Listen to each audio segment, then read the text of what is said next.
Hey guys, it's Bella, and in today's video I'm going to be giving you guys 10 different ways to study, or 10 tips to study that are scientifically proven to help you retain information more and study better.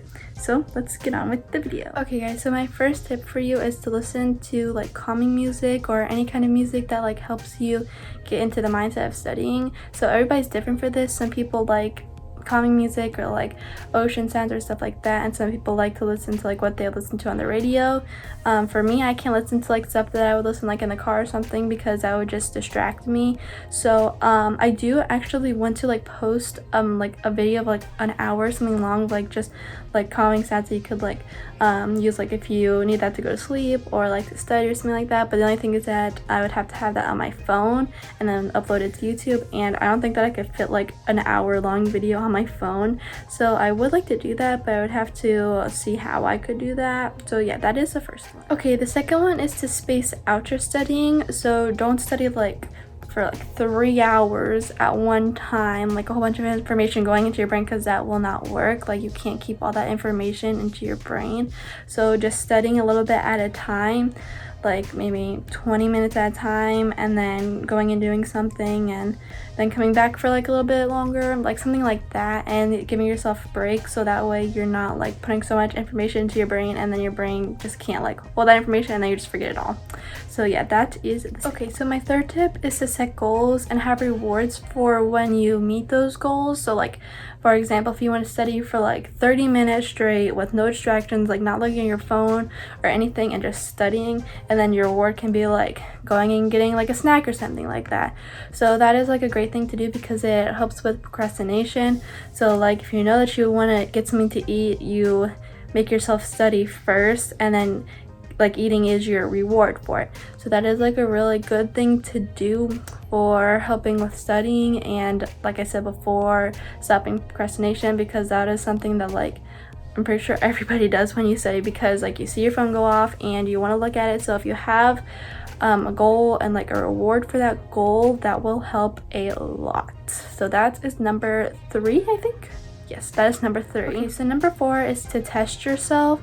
So you can do that a lot of different ways. You can like make flashcards, or you can like look at your paper and cover up like the answers to questions and read like the questions and answer without looking at the answers. Or you can have somebody else quiz you on it, but any of those things helps a lot, and you can see like what you already know and what you don't know, so that way you don't really have to worry about the things that you got right, and you can focus more on the things that you got wrong, so that way you can test yourself again and hopefully you'll get everything right. So yeah, that's number 4. Okay, number 5 is to teach the material that you're studying to someone else.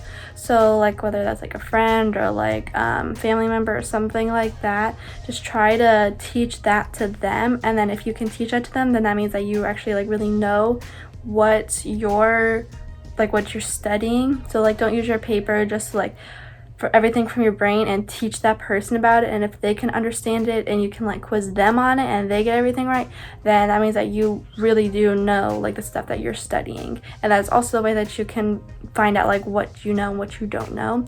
So yeah. Okay, so number 6 is to find a specific time to study, and that can be hard like with things that you might have going on in your life, and like you're busy and stuff and you already have school and you're studying a lot at school. But if you can, try to set a time to study and make it the same time every day.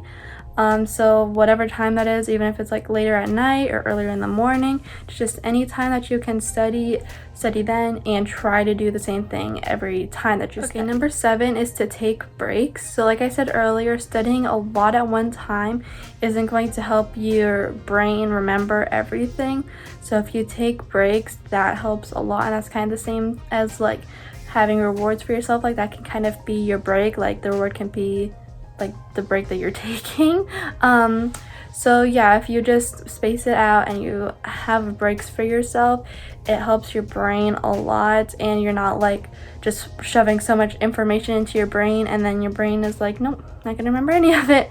So yeah, that is number 7. Okay, number 8 is to set a routine. So know like how you're going to study, and like I said before, like have the same time every single time that you study. So like know when you're going to be like reading off the paper and then like after that you can quiz yourself, have somebody else quiz you, you can teach somebody else the information, like have specific times for all that, and try to stick to that every time you study, so that way you have a routine and your brain like knows what is going to be going on next. So yeah, that is number 8. Okay, number 9 is to study in a space without distractions, and that can be really hard if you're living in a house with like a lot of people around. So try not to study in like living room, dining room, kitchen area, like if there's a lot of people walking around and everything. So your room is a great place to study, but if you have like, if you're sharing a room with somebody and that person's in the room and you can't like come out of your room, just find like any spot in your house that there's not like a lot of people around and you're by yourself and you can focus.